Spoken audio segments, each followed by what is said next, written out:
Olá, amigos, estamos iniciando mais um programa Esclarecimentos Oportunos. Conosco, como sempre, o nosso companheiro Milton Felipe.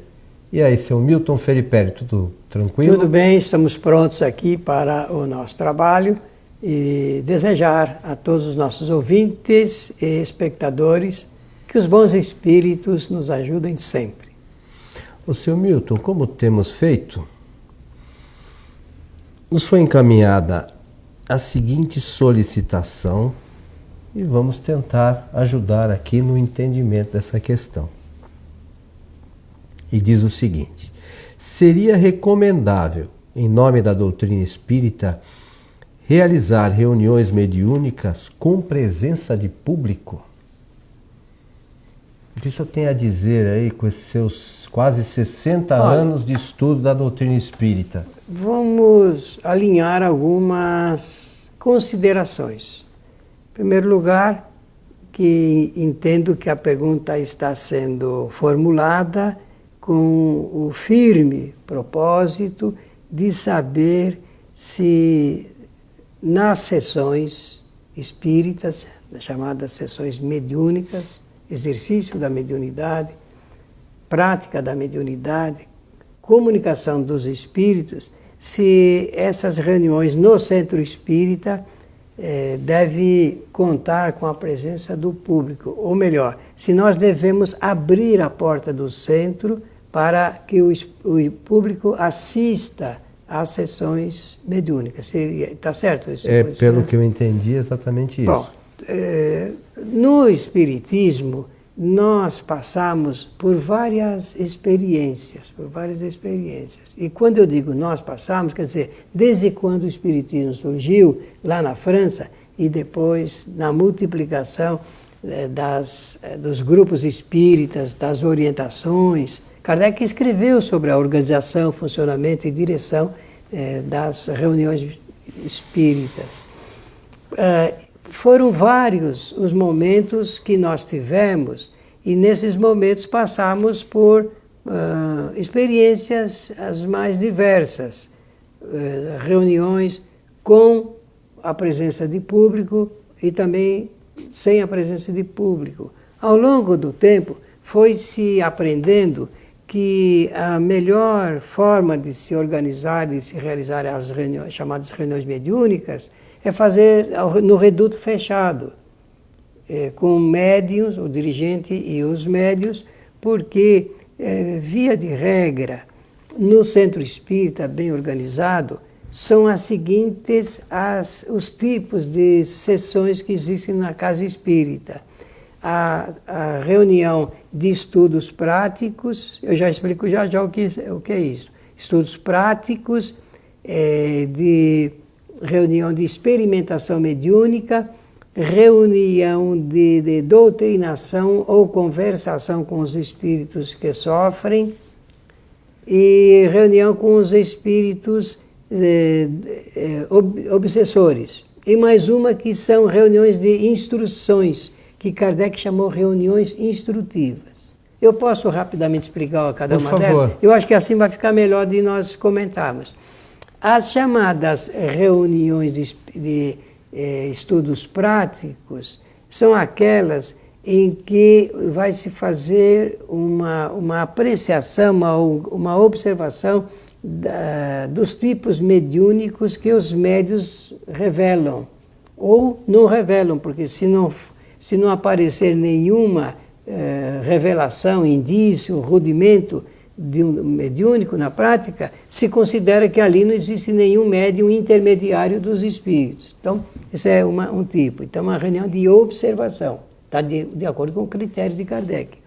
A reunião de experimentação, reunião de exercitamento, antes eu falei de experimentação por engano, a reunião de exercitamento, ela é realizada para se exercitar o tipo mediúnico que se revelarem nas outras reuniões anteriores. Então, se exercita, é que nem andar de bicicleta. Você monta a primeira vez, cai, monta a segunda, cai, depois vai exercitando até que existe um domínio. Mediunidade é a mesma coisa, se é que eu posso fazer essa comparação. O médium ele tem que aprender a dirigir, a gerenciar a sua mediunidade, o seu tipo mediúnico, por experiência. E depois a reunião de atendimento aos espíritos chamados de sofredores, que são espíritos que desencarnam sofrendo bastante e que no centro espírita eles revelam, apresentam o grau dos seus sofrimentos, são orientados, esclarecidos, reconfortados. Existe um profundo amor na organização dessas reuniões. A reunião de desobsessão, onde os espíritos obsessores também recebem orientação, alívio para os seus males, seus sofrimentos, onde se procura dar a eles um nível de esclarecimento a fim deles também diminuírem a intensidade do seu ódio, do sentimento de vingança e tudo mais. E nas reuniões instrutivas, onde comparecem os espíritos numa escala um pouco acima da nossa, superiores, e que oferecem aconselhamentos, direções, ideias filosóficas para nos ajudarem. Então, essas são as reuniões que nós temos no centro espírita. Com o tempo, nós aprendemos que não devemos abrir as portas para o público assistir a essas reuniões, que essas reuniões devem ser feitas em recinto fechado para um maior aproveitamento de toda a sua organização. E essa é uma questão que você mencionou sobre nas reuniões de exercitamento. Eu chamei de exercitamento, de exercício, né?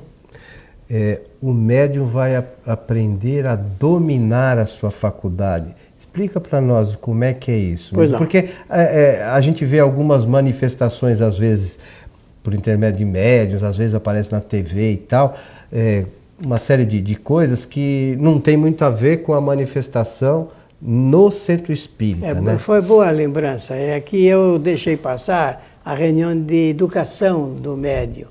Essa palavra educação, dentro dessa circunstância espírita, reclama uma explicação de que estamos falando da educação de ordem moral, que a pessoa precisa melhorar. O indivíduo nem sempre ele nasceu no berço espírita, às vezes vem de outras correntes filosóficas ou religiosas, ou mesmo do materialismo, e depois que apresenta os indícios da sua faculdade mediúnica bem aflorada, ou pela psicofonia, que é a fala, ou pela psicografia, que é a escrita, a vidência, a audição, ou de efeitos físicos, ele precisa receber, então, um componente que é de ordem moral. O que é esse componente de ordem moral? Para o Espiritismo, o verdadeiro espírito é aquele que procura modificar-se moralmente na vida. O Espiritismo orienta isso. Tudo está de acordo para desembocar nesse aspecto da moral. O indivíduo tem que melhorar a sua qualidade moral. Então, o médium espírita, ele precisa ter fortemente isso.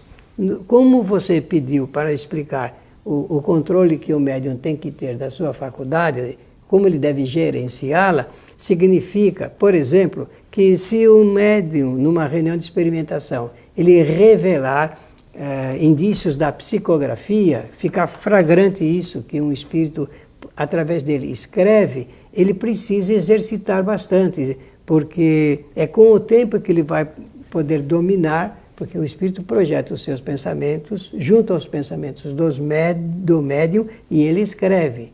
E o médium precisa criar uma ligação, uma conexão entre ele e o espírito e saber em que hora vai ser feito isso. No nosso entendimento, o médium deve trabalhar dentro do centro espírita, na hora em que o centro espírita oferecer oportunidade para isso. Não é em casa, na rua, no lugar de trabalho. Então, essa disciplina ele tem que ter, esse controle ele tem que ter, porque muitas das vezes esses indícios são apresentados não por excelentes espíritos, mas por espíritos às vezes até digamos, de média categoria ou de baixa categoria. Sem esclarecimento. Sem esclarecimento. E ele precisa dominar isso. É o médium que vai governar a sua atividade mediúnica. É ele que é o dono da sua faculdade, não são os espíritos. Então ele tem que aprender em que momento ele vai vai praticar, dar o termo, essa modalidade, segundo o que ele recebe de orientação na casa espírita. Deixei de responder, não? Não. Uma outra questão, inclusive uma pessoa nos encaminhou um e-mail, eu respondi, enfim, mas é bom, acho que para que a gente esclareça. Dizia a moça assim, lá na nossa casa espírita, na reunião de psicofonia, o que tem acontecido é que está um médium trazendo uma mensagem e outro médium interfere. Isso também é falta de controle, não é isso? Claro, o médium é que ele deve represar. Quando um outro médium está oferecendo seu trabalho, psicofonia, ele sabe que ele tem que aguardar. O espírito, nem sempre o espírito é educado para isso, mas o médium ele tem que se preparar. Ainda não é o seu momento, se aguarde e depois você vai ter essa oportunidade. Ele tem que ter essa conversa de pensamento a pensamento. E as pessoas às vezes acham que não, né? Nós já falamos aqui em outro programa sobre essa questão do pensamento, mas isso é muito mais efetivo do que a gente imagina, né? Num momento desse, fala, espera o seu momento, a sua vez vai chegar, aguarda aí. E o espírito vai entender, né? Isso mesmo, está certinho. Normalmente isso acontece em reunião, quem sabe, de atendimento aos espíritos sofredores, e eles estão ansiosos, né? Vou usar essa expressão para facilitar, por conversar, por falar, porque são muitos espíritos que desejam.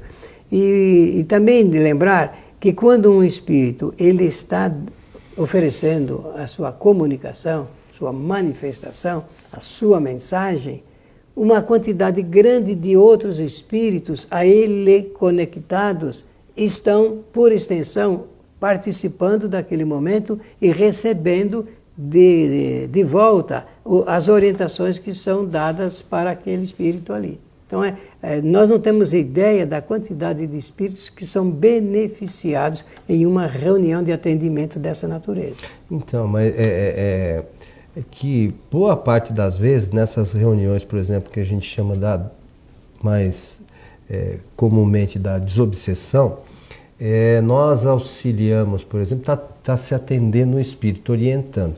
Mas, na verdade, muitas das vezes, ou grande parte das vezes, a obsessão se dá não por um espírito só. Muitas vezes eles estão ligados a uma quantidade grande de espíritos. Bem. E no momento que você está orientando, todos os outros, é o que você falou agora, né? É bom que para ficar claro. Todos os outros ali envolvidos naquela questão, eles também estão recebendo essas informações. Essas orientações. Isso. Só que existe um detalhe aí que seria bom, já que você aprofundou um pouco mais, lembrar que nem todos aceitam essas orientações. Essa é uma outra questão. Por quê? Porque essa rede ela é muito específica, digamos. Nós não temos ideia do significado do trabalho de um intelectual da obsessão, dos auxiliares e daqueles ajudantes que normalmente acontece e são orientados. Quase sempre, eu não quero assustar ninguém não, mas é preciso dizer, quase sempre são esses ajudantes que comparecem no centro espírita, porque aquele intelectual, quando a obsessão O chefe nunca vai, né? Então, manda auxiliar. É muito difícil. E usam de uma esperteza, porque são muito inteligentes, são atilados na organização de planos, na convocação de ajudantes ali. Então, eles formam uma coletividade que precisa ser observada com muito critério e cuidado. Mas, apesar da dificuldade, a semente sempre fica plantada, né, Milton? Mas com toda certeza. Num momento futuro, quem sabe, esse espírito começa a fazer algumas conjecturas com relação aos problemas e tal, e pode também buscar uma renovação, né? Pode. Então, qual é a força motriz desse processo? A força motriz desse processo é a condição moral de cada integrante do grupo que está ali a serviço do trabalho. Quanto mais condição moral o grupo tiver, mais ascensão moral ele também vai ter sobre a rede que vai ser beneficiada, vai ser orientada nesse momento. Eu vou repetir, a ascensão moral é fundamental. Não são palavras, é a ascensão de ordem moral. Ninguém resiste à condição moral de um espírito, digamos, médio ou superior. Para isso também os espíritos nos orientam que é indispensável o conhecimento, né? O estudo da doutrina espírita, o estudo, para quem trabalha nesse processo, sobretudo do livro dos médiuns, né? Sobre as possibilidades de comunicação, porque nós temos que ter argumentos e as formas que nós devemos tratar com esses espíritos, porque, como você mencionou, muitos deles são extremamente inteligentes. Então, não adianta a gente pensar que vai falar uma bobagem para o espírito e eles vão engolir porque você, como orientador, falou. Eles riem da nossa cara. 2 pontos, então. É o conteúdo, o conhecimento doutrinário e a condição de ordem moral. Por quê? Porque nós vamos começar a entrar numa verdadeira selva. Nós vamos entrar no desconhecido, no invisível, forças invisíveis. Depois de iniciado isso, a gente não sabe no que vai terminar, no que vai... Para onde as coisas caminham, né? Mas é melhor dizer dessa sua maneira mesmo, para onde as coisas vão ser encaminhadas. Por quê? Se nós não tivermos conhecimento doutrinário suficientemente capaz e se nós não tivermos a condição de ordem moral, ao invés de nós orientarmos, eles envolvem todo o grupo, chamado da desobsessão, e eles facelam com o grupo. Às vezes, muita casa espírita fecha, né? Por falta de preparo dos médiuns. Deus não sabe disso? Claro que sabe, mas é que as pessoas têm que ter consciência, né? A experiência é nossa. Nós que temos que ter consciência da responsabilidade de como isso é feito, né? E como é que os espíritos agem. Por isso, a necessidade do estudo. E agora, mais uma vez reforçando, esse tipo às vezes, de atendimento, ele fica meio, em certos momentos, meio áspero, porque a orientação dos espíritos é que a gente tem que ter amor, mas a gente também não pode ser tão mole assim, né? Não, a disciplina é importante. Por isso que eu achei interessante a forma da pergunta, porque dá chance de dizer o seguinte: a não presença de público é um ato de disciplina, de trabalho. E isso faz parte da metodologia do trabalho espírita, porque vamos entrar na rede de conhecimento com espíritos que nós não sabemos quais são, e nós temos que eles têm que conhecer a maneira disciplinar como nós tratamos a matéria. Uma última questão, Milton, que você mencionou no início do programa, as questões que nós temos que mudar, nós temos que melhorar. Mas essa melhora, vale lembrar aqui, é ser amanhã um pouquinho melhor que hoje. Ninguém vai ficar perfeito amanhã, né, Milton? Não vai.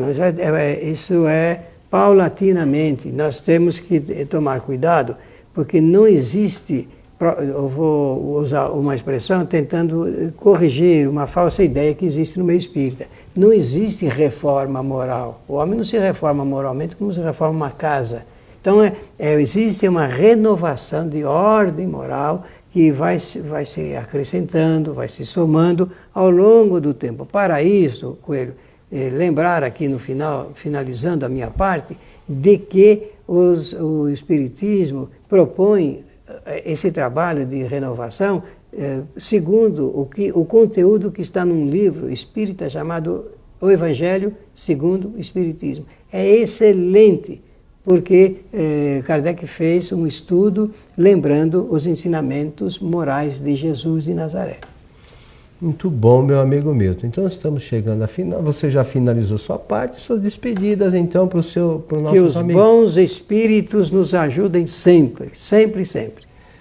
Lembramos que a nossa casa, a Sociedade Espírita Francisco de Assis, sediada na cidade de São Paulo, na Vila Prudente, tem atividades para o público às quartas e sextas-feiras, a partir das 19h30.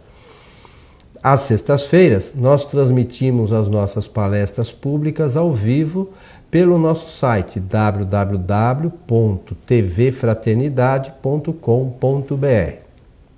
E depois dessas palestras editadas, aí elas vão para o outro site onde você pode assistir a qualquer momento as palestras, o programa Esclarecimentos Oportunos, o programa Transição e os outros programas que nós produzimos. E este site é simples e bem sugestivo, kardec.tv.